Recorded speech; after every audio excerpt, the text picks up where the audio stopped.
Hey there everybody, this is PotterBrony and welcome to another Death Battle Blind Reaction. This time we have Optimus Prime versus Gundam. By Screw Attack, of course. So be sure to support Screw Attack, link in the description below. Yeah. I know next to nothing about Gundam. To be honest with you, I thought Gundam was the type of mech that they piloted.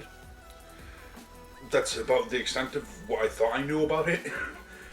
So I'm going to be rooting for Optimus Prime. Transformers was part of my childhood. Really love Transformers. But yeah, so not sure who's going to win. Don't know what kind of weaponry Gundam has. I don't know. It just feels weird. Is Gundam?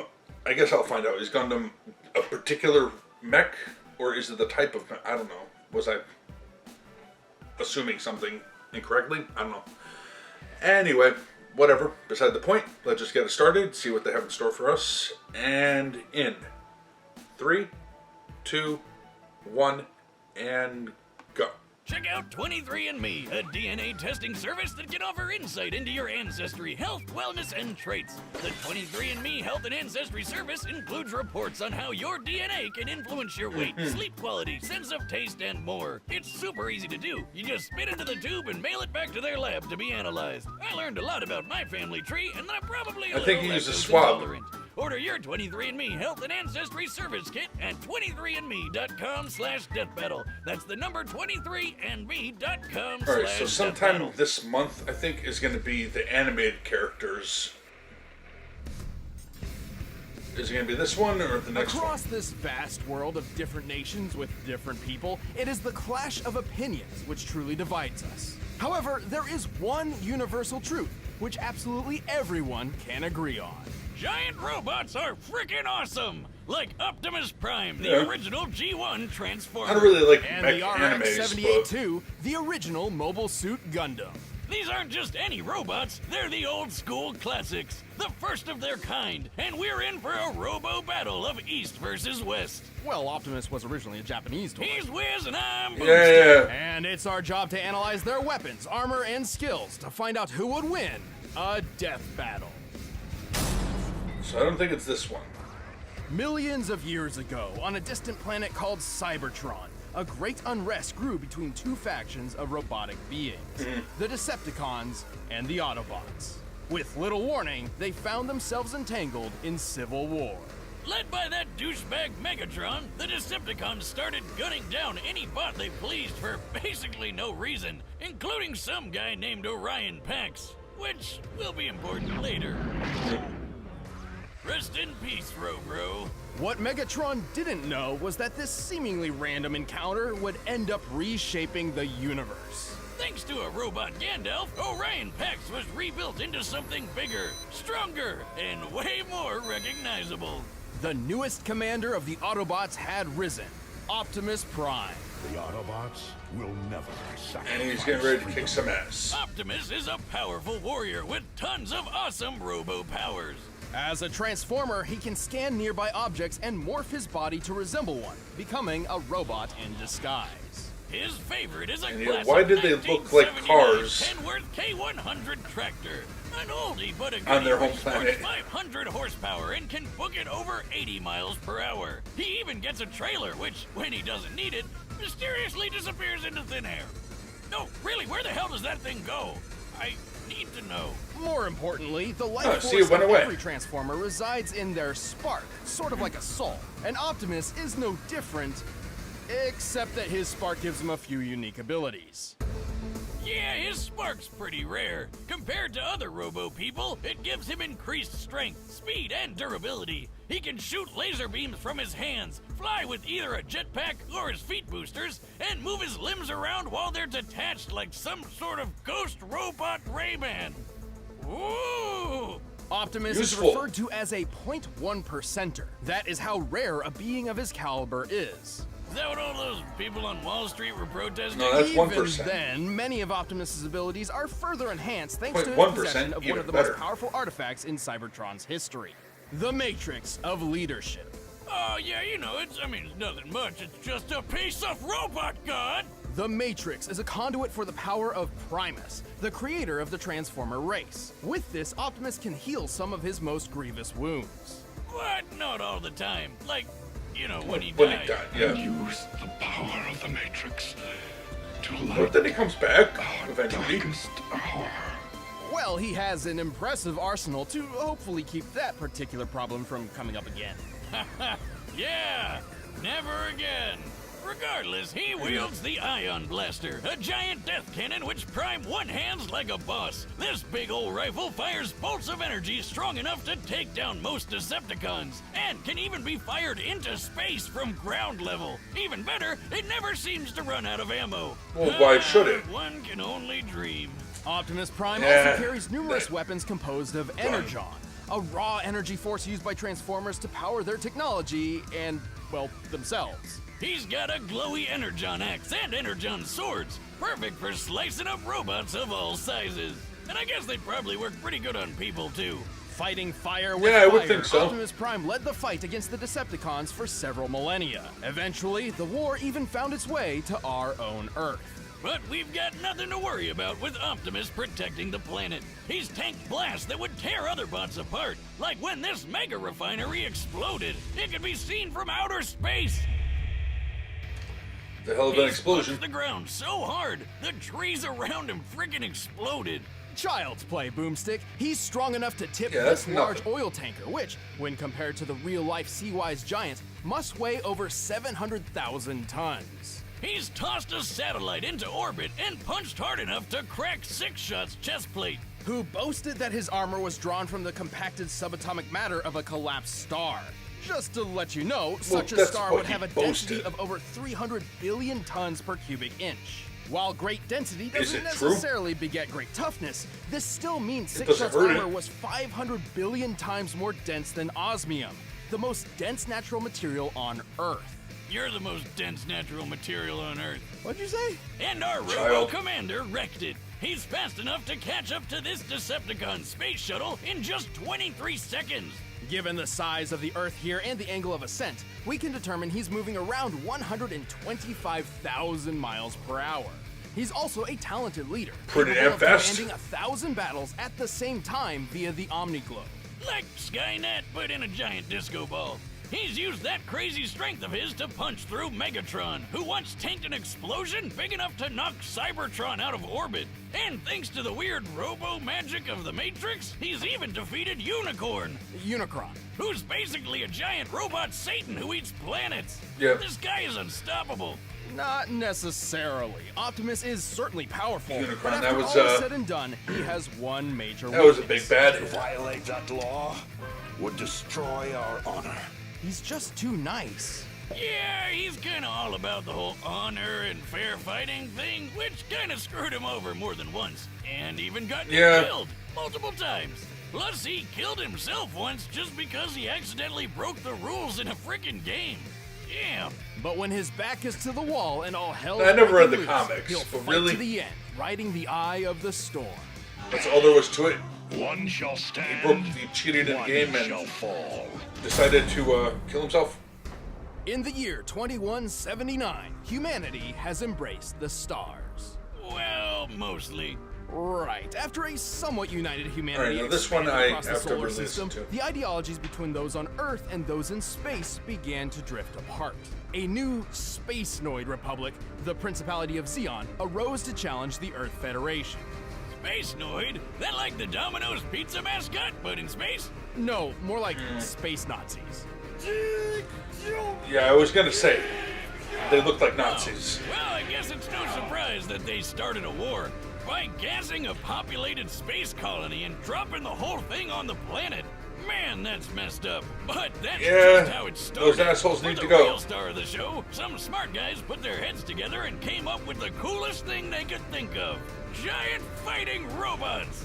These were mobile. Because why not? One of Earth's nuttier engineers had developed a suit which would put all others to shame. This was the RX-78-2, otherwise known as the Gundam. Alright, so that particular one is Lots the of mobile suits named Gundam, but this was the original granddaddy of them all. Okay, This fair experimental enough. mobile suit was hidden on a So remote it's a colony, particular but before it's a its maiden particular voyage one. with the equally classified white base could begin, it was caught in a surprise Xeon attack. With just 2 Zaku suits, the space Nazis wiped out almost all of the White Base's military crew. The only people left to save these secret projects were civilians, who had no idea these things even existed. Among those who rose up was a young boy named Amuro Ray. Because Brilliant, it always albeit is. standoffish, Amuro was actually the son of the Gundam's chief engineer. Oh, he's 29. And had Young already boy? stumbled upon the Or was mech he young during boy when it movement. first started? So he grabbed the owner's manual, jumped in the Gundam, and flew into the fight. Damn, not too shabby for going off just the manual. Amuro quickly adapted to its complex controls thanks to its learning computer system, designed so the Gundam itself can learn its pilot's limitations and compensate. Its body is made of a super useful. durable Luna titanium alloy called Gundarium. Of course. Yet another fictional metal that's way better than anything in real life.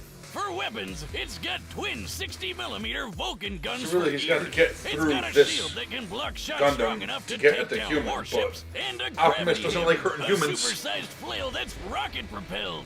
Whoever came up with But that the is my goddamn hero. Same with the guy. Alright, who yeah, built that's the pretty damn destructive cool. beam rifle. That would be the ingenious Dr. Minovsky. Thanks to him, the beam rifle is a marvelous feat of weapons engineering. Minovsky had developed a way to miniaturize the enormous megaparticle cannons found on warships without losing any power. The result is a Gundam-sized rifle that can take down entire fleets of ships all on its own.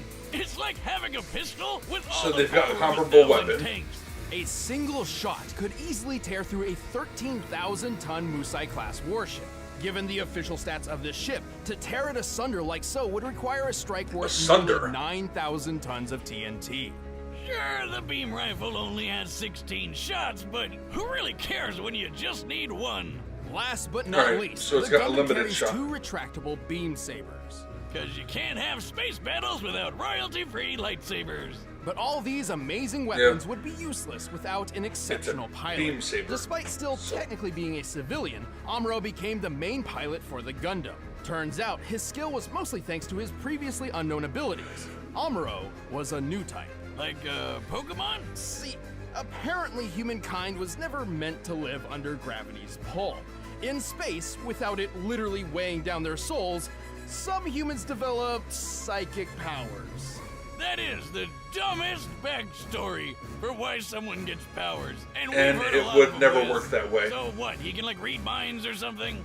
Sort of. These powers Humans and their get weaker capabilities if have they little spend a lot of definition, time in often space. differing between different people. Most new types can instantly understand each other upon contact, even drawing kinship between sworn enemies. Amuro's abilities in particular grant him something akin to precognition. He can predict exactly what will happen on the battlefield and where his enemies will be, and can capitalize on it if he reacts fast enough. How could he That's possibly useful. predict I'd attack from the other side? Because he's not a dumbass. He shot down targets too fast for the You ever heard of IC flanking? and navigated his friends through a collapsing fortress with no casualties. By the end of the war, his own reflexes were pushing the limits of the Gundam And I guess he can see itself. slightly A into the magnetic future. coating was added to the Gundam to compensate, reducing the suit's friction and increasing its speed by 27%. Over 14 years of military service, Amuro became a legendary pilot. He even learned how to use these super fast funnel guns with his psycho powers. Speaking of speed, the Gundam is comparable to the red Zaku piloted by Amuro's rival Char, which is 3 times faster than the standard green model. During the first large-scale battle with mobile So how suits, fast the is it? Zaku flew through the battlefield in 7 seconds. By comparing the 1,072-foot-long Magellan-class starships in the distance, we can tell the Zaku flew over 7 miles. This puts the standard Zaku's top speed just under Mach 5. When tripled to compare to Char, this means the Gundam can move at least 11,000 miles per hour, 15 times the speed of sound. Highballing it with Amuro's new type powers and magnetic coating, it's possible the Gundam can move as fast as Mach 25. though anything over that would put it dangerously close to re-entry speeds, which its chassis Yeah. cannot survive on its own. The Gundam is strong enough to lift and throw. Alright, this so they're goofy both mobile pretty suit damn and fast. tough enough to power through a magnetic field that's 7,200 degrees Fahrenheit. It survived plenty of really big explosions, including a detonating asteroid and a nuclear blast which wrecked Amuro's home colony. I bet it could wipe out the And yet the space human Nazis side all is on just its fine. own. It nearly did. Amuro and his Gundam were instrumental to the war effort. It doesn't matter how much the Gundam that's was cool. burned. It would always stand up, dispel the fear, and fly. Because it's got plot armor.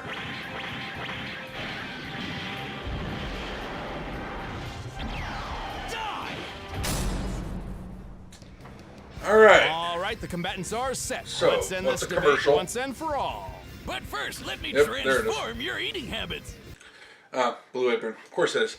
Yeah, I have no idea. They both seem pretty comparable to each other, but then it always does.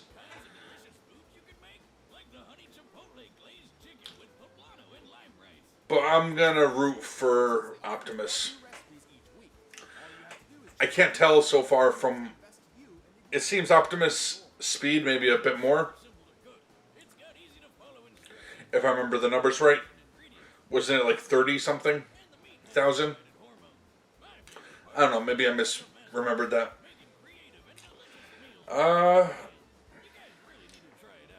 It's pretty nice coming home knowing I'll have a delicious meal I can whip up with ease. So check out this week's menu and get your first 3 meals. Plus Optimus seems to have some type of limited healing ability. That's blueapron.com/battle to get your first 3 meals free. I didn't hear anything like that mentioned for Gundam. It's time for a death battle! And here we go. PlayStation 3. Oh, wait, that's 2, wasn't it? Amuro, come in. Where are you? I'm checking something out, Sayla. It's more than meets the eye. Get your butt back to work. Really? Base. If there's trouble, we can't. Why is there a truck here? Let's roll.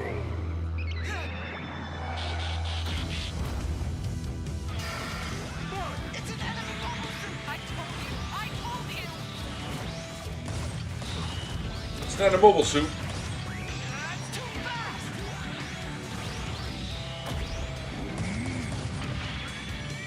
There you are. Yeah, that precognition type stuff works out pretty well for you. Classic 80s style music, that works for me.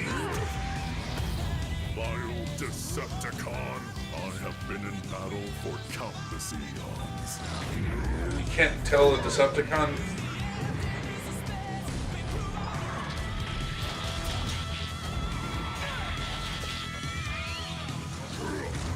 Should that have even worked in zero gravity?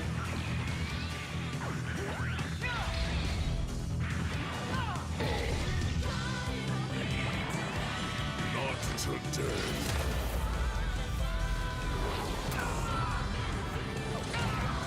Nice. But I know that's not the end of it. Only one shot left.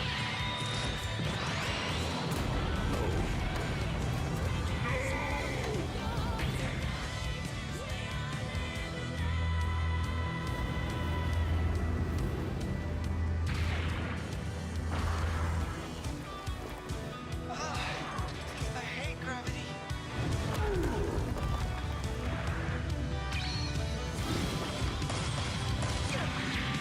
Yeah, you're out of shots.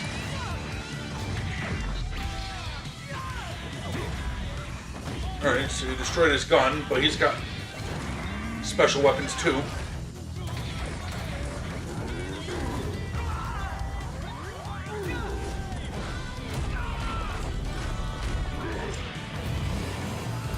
Nice.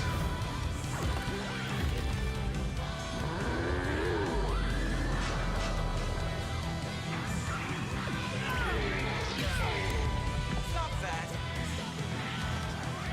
I'm just bad. I must stand, so you shall fall. Yeah, that did it.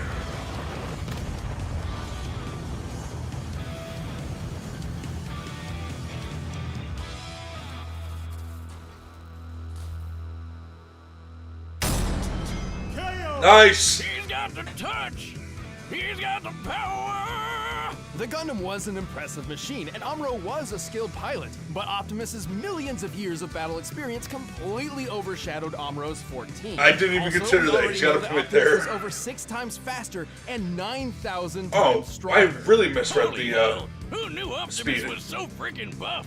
But the Gundam Why was I had thinking plenty 30? of its own advantages. With Amuro's super future sense powers, he could keep up with Optimus's speed. And with the Gundam's firepower, who cares how much it could lift? Unfortunately, the Gundam's limited ammunition meant this couldn't last. And even Right. then, Optimus could certainly survive a shot from the beam rifle. Remember that refinery explosion Optimus survived? The one you could see from outer space? This blast left an enormous gash on the planet Cybertron. To measure the power of this explosion, we needed to compare it to the curve of the planet. Now, Cybertron's size is pretty inconsistent throughout G1 Transformers history, but even when Yeah. using the alternating Picky, sizes picky. between the cartoon and the comics, the blast is far more destructive than the beam rifle in both cases. And Optimus just walked Even right if you out of that highball bitch. or lowball, And this whichever. isn't some weird outlier just out of the comics either. In the cartoon, Megatron survived a blast that pushed Cybertron out of orbit, and he's pretty comparable to Optimus. To be fair, the Gundam boasted some impressive durability feats too. Like when Amuro accidentally blew up a Zaku's nuclear reactor right in his own face. Hey, give him a break. It was his first time. This explosion created Yeah. a hole in the space colony which sucked out Amuro's father. Whoops. On the bright side, he's gonna Oh, save some that money on sucks. Father's Day gifts, right? And with his heightened mind, we deduced the scope of the explosion. It's over 150,000 kilotons of TNT. That's 10,000 times more powerful than the bomb that dropped on Hiroshima, but still nowhere close to the refinery explosion Optimus survived. Also, the Gundam couldn't dodge Optimus's ion blaster forever. It was fast enough to strike targets in orbit from ground level. That puts its laser speed over 3 million miles per hour. Even Yeah. when he knew it was coming, Amuro couldn't react quick enough to dodge or block anything that fast. That's much faster And than even you. then, Optimus's time in the Omni-Globe proves he can think way faster than Amuro. And just to blow your mind even more, in order to obliterate Unicron with the Matrix, the energy output must have equaled more than 40 yotatons of TNT. All right, Like what's the Star Wars guy. And you know what they say? And that's powerful. Size matters not, especially when Optimus has defeated opponents as big as Devastator. The Gundam was a powerful mobile suit with some astonishing firepower, but was ultimately outmatched by the Autobot's strength, speed, durability, and experience. well? Thankfully, I'd say Optimus never realized that it was a primed human in there. for this fight. The winner is Optimus Prime. All right, well that was pretty good. Thanks for watching. I'm guys. happy. If you want to see the exclusive commentary in this episode, just click that little box over there. And if you want the battle music for yourself, click the link down below and you can get it off of iTunes. See you in the next one. Next time, a live action death battle. Nightwing versus Daredevil. All right, so that's episode 99. It says right there. I guess it'll be in October. Episode 100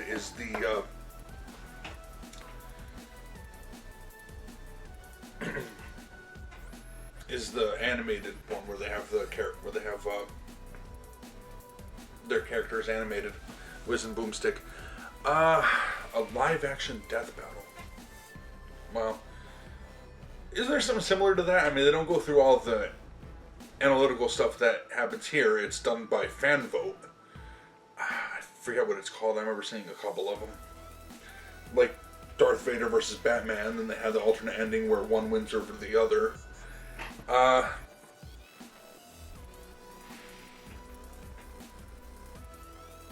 Anyway. Because I know they had Nightwing in one of them once. I forget who he was fighting against, but yeah. This one should be interesting. Nightwing versus Daredevil, a live action death battle. Alright. I'm game. So yeah. Happy that Optimus won. That's cool. My childhood is vindicated. And yeah, I'm gonna end this one here.